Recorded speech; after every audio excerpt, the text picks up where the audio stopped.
Welcome back mga ka-TV. Ang video na tatalakayin natin ngayon ay ang Chapter 3 ng Omniscient Reader's Viewpoint, at kung bago ka lang sa channel ko ay huwag mahiyang mag-like, subscribe o follow at i-click ang notification bell para ma-notify ka sa susunod na video. Paalala, ang video na tatalakayin natin ngayon ay maaaring mag-iba mula sa ilalabas na anime.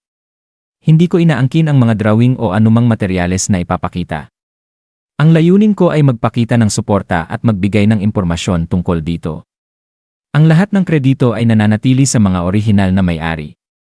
Maraming salamat. Matapos biglang maglaho ang Dokaibi, agad na nagkagulo ang loob ng tren.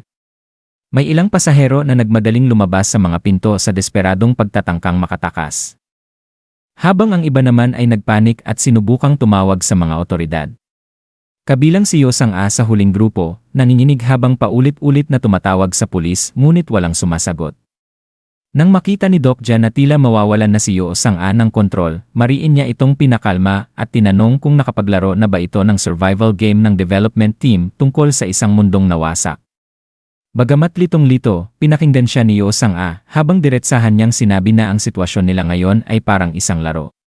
Kahit nahihirapan itong tanggapin, pumayag si Yosang-a na sundin ang kanyang mga utos.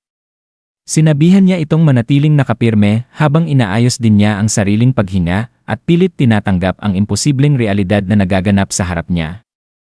Ang mga nakakatakot na eksenang dati nasa nobelang 3 Ways to Survive in a Ruined World lamang, ang pag-uunat ng antena ng Dokaibi, ang mga bangkay na nagkalat sa bagon, at ang mga sugatang pasahero ay isa-isang nagiging totoo.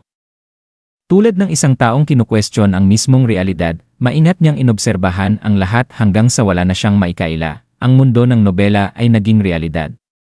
Kaagad na umikot ang isip niya sa iisang bagay, kung paano mabubuhay, eksaktong 5 minuto matapos mawala ang Dokaibi. Isang matangkad at matipunong lalaki na may maikling buhok ang humakbang pasulong at sinubukang ayusin ang nagkakagulong mga tao.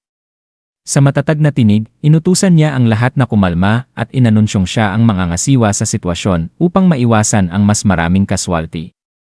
Nang questionin, ipinakita niya ang kanyang at ipinakilalang siya si Army Lieutenant Lee Hyun-sung ng 6,502 unit.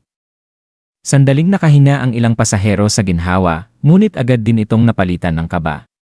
Ibinunyag ni Lee Hyun-sung na nakatanggap siya ng agarang mensahe mula sa kanyang unit, idineklara ang isang level 1 national disaster, at inuutusan ang lahat ng tropa na magtipon. Lalong bumigat ang tensyon sa loob ng bagon. Habang ang iba ay nagulat, iba ang ikinabigla ni Dokja, kilala niya ang lieutenant. Si Lee Hyun-sung, ang Steel Sword, ay isa sa mahahalagang supporting character sa nobela. Ngunit may mali. Ayon sa orihinal na kwento, hindi pa dapat lumilitaw si Lee Hyun-sung sa puntong ito. Nagbabago na ang timeline at lubos itong ikinabahala ni Dokja. Habang binabaha ng mga tanong si Lee Hyun-sung tungkol sa gobyerno, sa presidente, at sa nangyayari sa labas, biglang nakatanggap ng live broadcast ang mga pasahero sa kanilang mga smartphone. Lumabas ang Prime Minister at inanunsyong may mga hindi kilalang terorista na kumikilos sa iba't ibang lugar, kabilang ang Seoul, at tiniyak na kakayanin ng gobyerno ang krisis ng walang negosasyon. Sa nobela, tila normal lamang ang paliwanag na ito, ngunit ngayon ay nakaramdam ang tagapagsalaysay ng kakaibang pagkailang. Ilang sandali pa, kumalat ang balitang maaaring napuruhan na ang presidente. Bago pa ito makumpirma, biglang may umalingaw na tila putok ng baril mula sa mga telepono. Tumalsik ang dugo sa broadcast. At sa matinding sindak ng lahat, sumabog ng live ang ulo ng Prime Minister.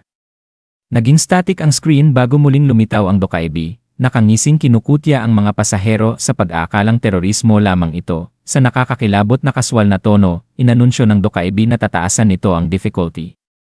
Isang napakalaking timer ang lumitaw sa ere at agad nagsimulang bumaba ang oras. Ipinahayag nito na kung walang unang pagpatay na magaganap sa loob ng bagon bago matapos ang takdang oras, lahat ng naroon ay mamamatay. Tuluyang nagkawatak-watak ang mga pasahero.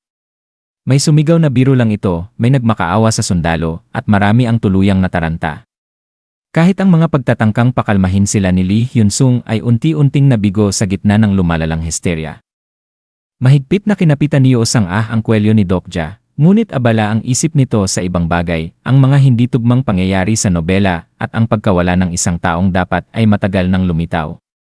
Biglang may sumigaw na may naganap ng pagpatay sa kabilang bagon. Sa bintana, nasilayan ng mga pasahero ang maputlang mukha ng salarin na lalo pang nagpalala sa takot ng lahat. Nagunahan ang mga tao na harangan ang pinto, ngunit walang silbi.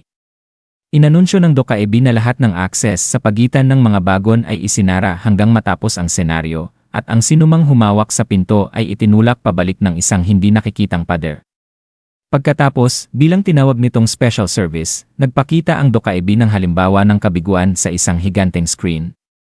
Ipinakita ang isang silid-aralan ng mga high school girls na nanginginig sa takot habang tumutunog ang nakakatakot na countdown. Nang maubos ang oras, isa-isang sumabog ang kanilang mga ulo sa malagim na paraan. Nagsisigawan ang mga natira at desperadong sinubukang tumakas, ngunit hindi bumukas ang mga pinto. Sa huli, iisang babae na lamang ang natira, si Lee Ji-hye. Bago tuluyang magdilim ang screen, tuluyang nabasag ang natitirang katinuan ng mga pasahero. Unti-unti silang naglayuan sa isa't isa, napalitan ng hinala at takot ang anumang pakikipagkapwa. Kahit binitiwan ni Yo-sang-ah ang kwelyo ni Dokja, nanatili pa rin siyang malapit.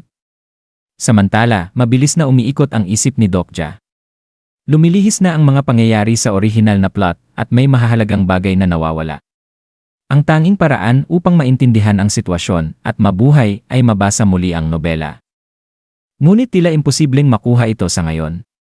Habang papasok na ang pagkadismaya, may biglang notification sa kanyang smartphone. May dumating na email na may kalakip na file. Nalilito ngunit umaasang may sagot, binuksan niya ito at natigilan.